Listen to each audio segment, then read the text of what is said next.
So we're continuing on looking at culture. We're at the bottom of page 46 and the Frankfurt School. If you remember previously, we were talking about the elite theory, and we're going to have a look to see the development of some of these ideas. So the Frankfurt School. Some of the elite theorists' fears about mass culture were shared, albeit for different reasons, by the writers of the Frankfurt School. They were concerned to explain the failure of the Russian Revolution of 1917 to spread across the industrial world as Marxists expected it would. Class conflict appeared to be dying out. For these writers, particularly Theodor Adorno, Max Horkheimer and Herbert Marcuse, the emergence of mass culture did not promise social improvement, but rather the opposite, and could substantially help explain the apparent absence of class conflict and even the rise of fascism in the interwar period. For these writers, who came to be called critical theorists, all mass culture is identical. Mass culture produced not anarchy, but uniformity, standardization, conformity and predictability, and was a major prop to maintaining the status quo. So where Marx had said, actually, every country is going to fall to revolution and communism is going to take over, what happened was that people said, hold on, we want stability. People were very scared of Russia when the revolution first took place, and they were scared that communism was going to spread to their country as well. Mass culture was directed and controlled by a capitalist culture industry, served up like any other commodity. Consciousness of the need for and possibility of social change was being eliminated by cultural practices that contained and diffused conflict between social classes. Okay, so culture is controlling the classes and the groups within it to stop them from being in conflict. The working classes were being depoliticized, okay, so not given those means of politics to help them to become revolutionary. At the same time, the suffocating spread of bureaucracy and technical reason, the unfeeling logic of a technologically based society, had also carried into the intellectual world in the form of rationalism, positivism and value neutrality. Okay, so now suddenly people are actually trying to think everything through and trying to find the value behind things. And if they came to a kind of neutral response, then that thing wasn't so bad, and therefore there was no need for conflict. Okay, Marcuse. For Marcuse, capitalism would always deliver the goods, which had become ends in themselves, symbolizing all that was good in capitalism. The products indoctrinate and manipulate. They promote a false consciousness. It becomes a way of life. It is a good way of life, much better than before, and as a good way of life, it militates against qualitative change. Thus emerges a pattern of one-dimensional thought and behaviour. Knowledge of any other possibility of social and cultural organisation becomes impossible as society falls under the hypnotic spell of a capitalist mass culture. The massification of high culture removes its key quality, its separateness and its critical quality, even its capacity to subvert the existing status quo, and it ceases to be two-dimensional. It loses its authenticity. Marcuse and others of the Frankfurt School aimed to develop critical theory which would transform the will itself so that people no longer want what they now want. Okay, so actually because of capitalism, people become extremely materialistic, and as long as they are getting those things that they want, they forget that what they also want is freedom of thought and freedom of speech, and so that ability to be critical and to analyse is lost. So this is what Marcuse is trying to bring back to the masses. Criticisms of the Frankfurt School. Let's just find out about Herbert Marcuse first. He was an important member of the Frankfurt School, influenced by Marx, Freud and phenomenology. He attempted to explain how capitalism produces false consciousness in the working class.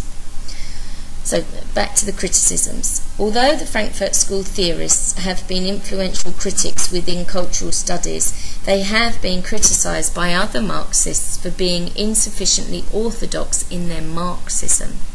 In particular, it has been argued that they overemphasized the importance of the superstructure of society and downplayed the social base. So they kind of forgot to look at that that larger number at the bottom.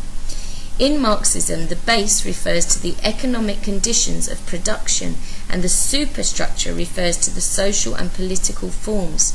This is made clear by Marx in one of his most quoted passages. The mode of production of material life determines the general character of the social, political, and spiritual processes of life. It is not the consciousness of men that determines their being, but on the contrary, their social being determines their consciousness. So if they're happy with their role in society and the things that they have in society, then their consciousness will be happy too, and they won't be ready to revolt. In this reading, what we have been calling culture cannot be studied in isolation, but has to be understood as the product of the specific mode of production and social relationships in operation at the time. Capitalism is an economic system in which a small social class, the bourgeoisie, owns the capital, and a large social class, the working class, has only its labour to sell. The culture of a capitalist society is everywhere affected by these basic social relationships. Okay, so if those bourgeoisie can make the mass at the bottom believe that what they are selling them they are buying for a good price, then those people will be happy. Marxism and ideology. For Marxists, the concept of culture overlaps, although not exactly, with the concept of ideology.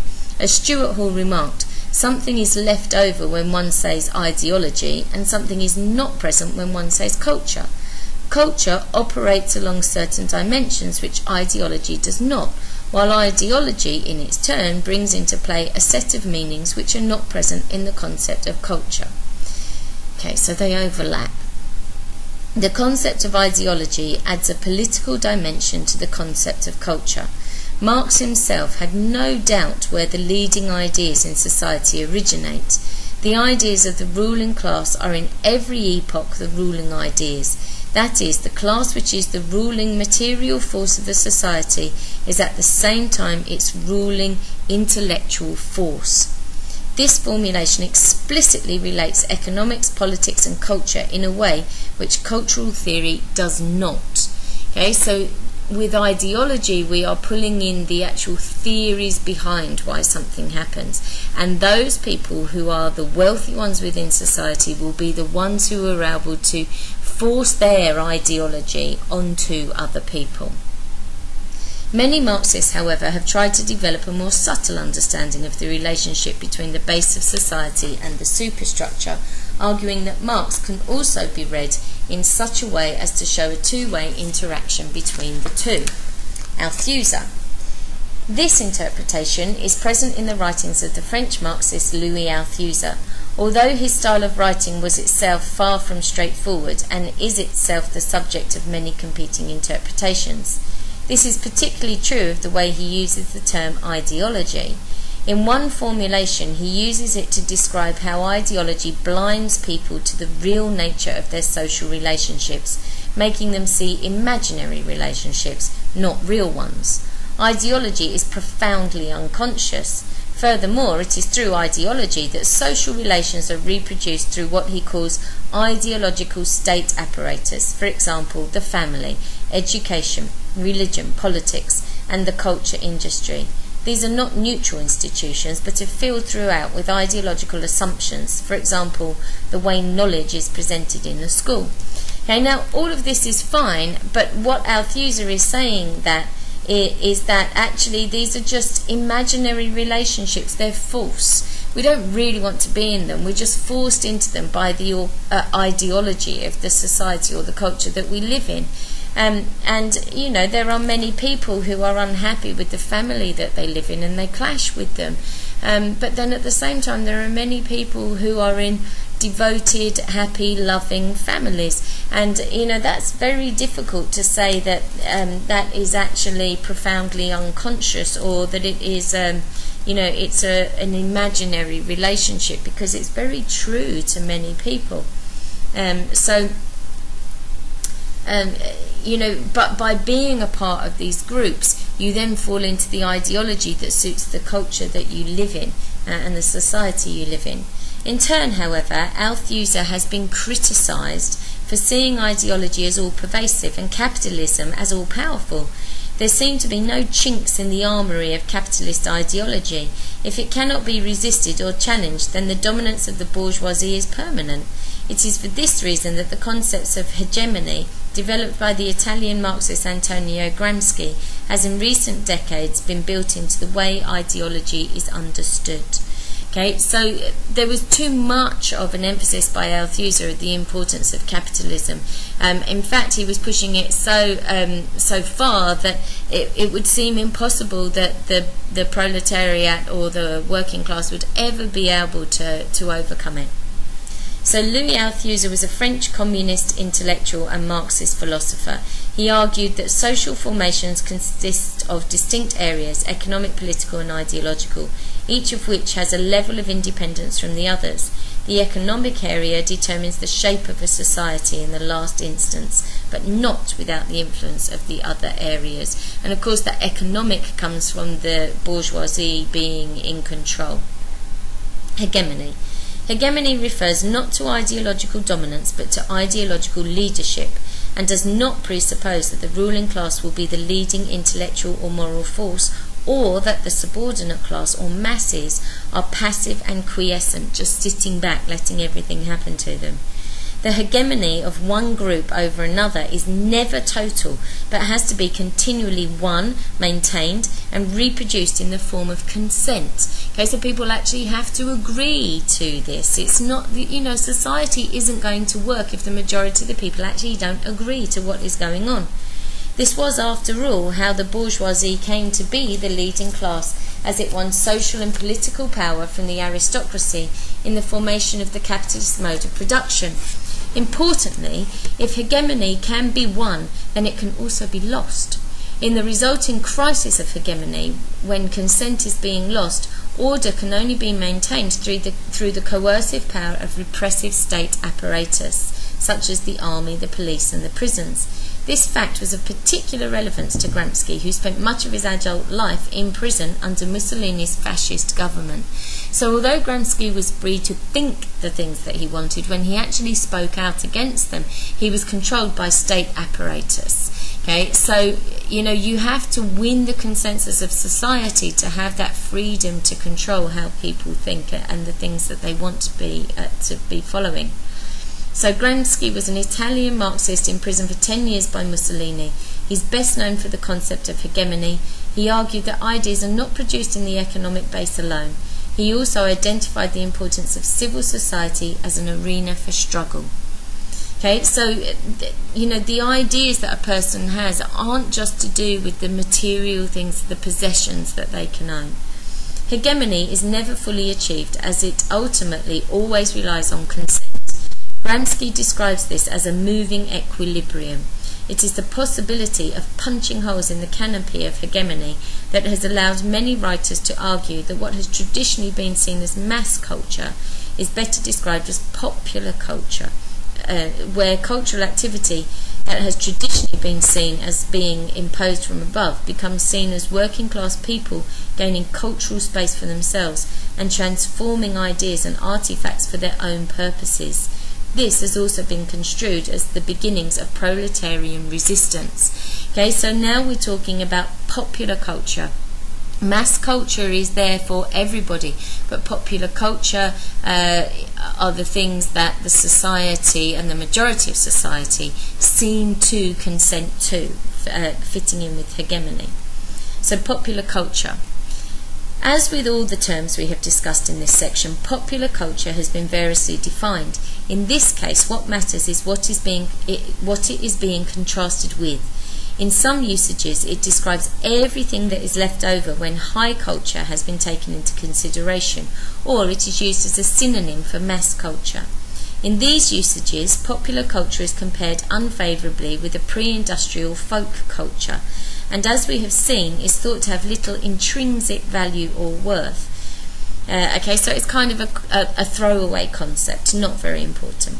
The concept of hegemony, however, allows for a different interpretation, in that popular culture can be seen as the cultural activity that emerges from the people in all their various guises, including resisting their position as a subordinate group or challenging their consensual role as recipients of an imposed culture. It is in this light that many writers, particularly those at the Centre for Contemporary Cultural Studies at the University of Birmingham, have examined a wide variety of groups such as youth, ethnic minorities, women's groups, and many aspects of working class culture. Okay, so by looking at the definition of popular culture and this idea of hegemony, where people are doing things that they all agree with, as sociologists have actually been able to do a lot of specific studies of groups. So mods, skinheads and punks, for example, have been examined, not simply as examples of popular culture, but as groups taking everyday items provided for them, such as boots, scooters and bin liners, and reappropriating them in their attempts to gain cultural space.